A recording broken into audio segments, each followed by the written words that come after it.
হয়, মই বৰ্তমান উপস্থিত আছোঁ বালিতাৰা প্ৰাথমিক পশু চিকিৎসালয়ত আৰু প্ৰাথমিক পশু চিকিৎসালয়ত কিছু দৃশ্য দেখাবলৈ চেষ্টা কৰিছোঁ কিয়নো 90 দশকতে নিৰ্মাণ কৰা হৈছিলে পশু চিকিৎসালয়টো কিন্তু বছৰ বছৰ ধৰি এই চিকিৎসালয়টোত কোনো নিৰ্মাণ নকৰাৰ ফলত জহি হৈ যাবলৈ আৰম্ভ কৰিছে। চিকিৎসালয়টোত চিকিৎসক নথকাৰ অভিযোগ উত্থাপিত হৈছে, যি ঔষধ পাতি নথকাৰ অভিযোগ উত্থাপিত হৈছে। মই পোনে পোনে কিছু কথা জানিবলৈ চেষ্টা কৰিম। স্থানীয় যুৱক আছে, স্থানীয় যুৱকৰ পৰা কিছু কথা জানিবলৈ চেষ্টা কৰিম। কি ক'বা এই মুহূৰ্তত? চাওক, বালিতাৰা প্ৰাথমিক পশু চিকিৎসালয় কেন্দ্ৰ যে আজিৰ ডেটত বৰ্তমান এইখন পশু চিকিৎসালয় নহয়, ফুট বাংলাত পৰিণত হৈছে। যে আপুনি ইয়াৰ আচবাব দেখিয়ে আপুনি গম পাইছে যে এইটো কেনেকুৱা পৰিত্যক্ত অৱস্থাত আছে। ধৰক ইয়াৰ এজন ভাল ডক্তৰ বুলিবলৈ নাই, এজন কম্পাউণ্ডাৰ আছে, তেখেত কেতিয়াবা আহে কেতিয়াবা নাহে। তেখেতৰ কথা বাৰু আমি বাদেই দিলোঁ, কিন্তু এজন ডক্তৰ লাগিছিল। আপুনি যদি ঔষধ বিচাৰি আহে ইয়াত তেতিয়াহ'লে ঔষধো পাবলৈ নাই। চৰকাৰে এতিয়া নিয়ম ওলাইছে যে এখন আইন প্ৰণয়ন কৰিছে, পশুৰ ক্ষেত্ৰত এখন আইন প্ৰণয়ন কৰিছে। ঠিকে আছে বাৰু, সেইটো আমি মানি ল'লোঁ যে পশুৰ ক্ষেত্ৰত আইন প্ৰয়োজন হ'ব লাগে। কিন্তু যিসমূহ পশু চিকিৎসালয় আছে সেই চিকিৎসালয়সমূহ যাতে উন্নত মানদণ্ডৰ হয় তাৰ বাবে আমি চৰকাৰক অনুৰোধ জনাইছোঁ। হয়, নিশ্চিতভাৱে ক'ব লাগিব যি সময়ত চৰকাৰে গো সুৰক্ষাৰ কথা কৈ আছে তেনে সময়তে গৌৰ চিকিৎসাৰ ক্ষেত্ৰত যি তৎপৰ হ'ব লাগিছিলে তেনে তৎপৰতা দেখিবলৈ পোৱা নাই। মই স্থানীয় লোক আছে, স্থানীয় লোকৰ পৰা কিছু মন্তব্য জানিবলৈ চেষ্টা কৰিম। কি ক'ব এই মুহূৰ্তত? কি ক'ম মানে আচলতে ক'বলৈ একোৱেই নাই, কাৰণ এই চৰকাৰৰ দিনত বহুত আইন প্ৰণয়নবিলাক তেওঁলোকে যুগুত কৰে কিন্তু ফলৱতী নহয়।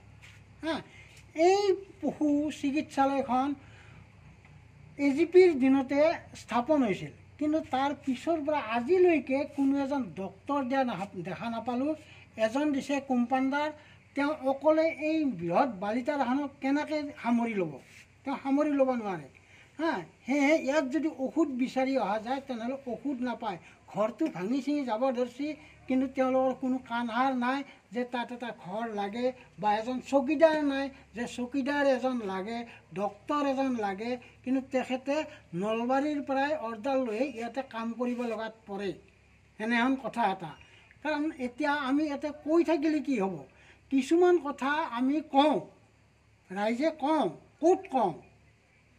ঘৰৰ ভিতৰত থাকি কওঁ বা ৰাজপথত কওঁ, কিন্তু তেওঁলোকে বহি আছে এনে সুন্দৰ ৰুমত বহি কথা বতৰা আলোচনা কৰি আছে। আমাৰ ৰাইজৰ প্ৰতি কোনো কাণসাৰ নাই। চৰকাৰক কি আহ্বান জনাব? মই কি আহ্বান জনাম? আহ্বান জনালেই বাৰু দিব জানো? নিদিয়ে। আহ্বান জনাব পাৰোঁ।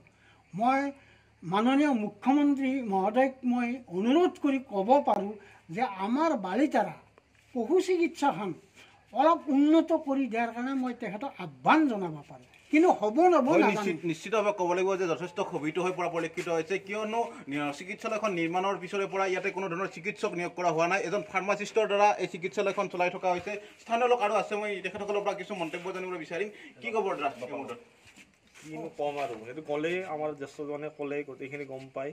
তথাপিও তাৰমানে এই পশু চিকিৎসাখনত এতিয়ালৈকে ডক্তৰ দেখা নাই, আৰু তেখেত এজনে কম্পাউণ্ডাৰ হিচাপে আহে, তেখেতে আহে টাইমত যায়। কিন্তু আমাৰ ইয়াত গৰু বহুত বেছি, যিহেতু খেতি থকা মানুহ আমাৰ ইয়াতে। তথাপিও তাৰমানে আমাৰ ইয়াত আহিলে গৰুলৈ আহিলে তাৰমানে ঔষধ নাপায়, টাইমত ঔষধ নাপায়, অথচ বেলেগ ডক্তৰক মাতিব লগা হয়। কেতিয়াবা এনেকুৱা অৱস্থা হৈ যায়। হয়, নিশ্চিতভাৱে ক'ব লাগিব যে এই চিকিৎসালয়কেইখনত নাই ঔষধ, নাই ডক্তৰ, নাই কোনো চকীদাৰ, এজন মাত্ৰ ফাৰ্মাচিষ্টৰ দ্বাৰা এই পশু চিকিৎসালয়খন চলি আছে। তেনে ক্ষেত্ৰত চৰকাৰে এই চিকিৎসালয়খনৰ ক্ষেত্ৰত কেনে পদক্ষেপ গ্ৰহণ কৰে